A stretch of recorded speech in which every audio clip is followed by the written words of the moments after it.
ইউটিউবে রেসিপি দেখলাম অমলেট বানানো, তো আমি আজকে সেটা ট্রাই করব। চলো। তো হ্যাঁ, তো ফার্স্টে ডিম নিয়ে নিয়েছি দুটো। ডিম ভাঙা হয়ে গেছে, মা সব রেডি করেই রেখেছে আমাকে দেখানোর জন্য। যাই হোক, আমি অল্প অল্প করে সবগুলো নিয়ে নেব। আচ্ছা, ফার্স্টে একটু আদা নিয়ে নিলাম, এই গ্রেটেড ক্যারট, পেঁয়াজ, বিনস আর ক্যাপসিকাম দিয়েছো নাকি? একটুখানি দিয়েছি। হ্যাঁ, তো একটু দিয়ে নিলাম বেশি করে। বেল পেপার পরে দেব।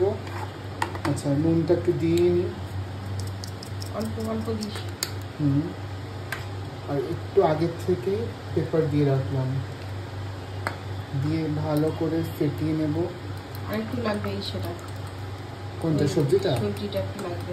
হ্যাঁ, আমার বেশি হয়ে যাবে, উল্টাতে প্রবলেম হবে, ওই জন্য।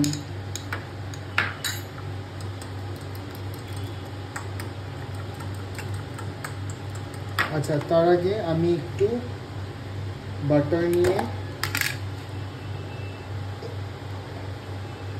ফ্রাই প্যানে দিয়ে দিলাম। এ বাবা, ছিটকে গেল। মা, তোমার রান্না করতে এসে কাজ বাড়িয়েছি, বেশি ওস্তাদ দিয়ে আমার।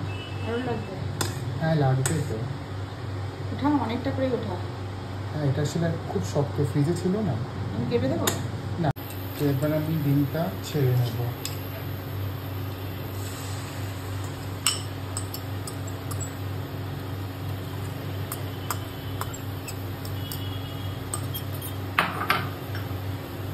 যখন এটা একটু টেনে আসছে তখন আমি পেপারগুলো দিয়ে দেবো, এই হালেপিনোগুলো। একটু চেপে চেপে দে। হ্যাঁ, চেপে চেপে দিচ্ছি, ঢুকবে না তো, বাইরে বেরিয়ে যাবে। আর একটু লাগবে, পাশ দিয়ে দে। মা, আমি তোমার মতো রান্না জানি না।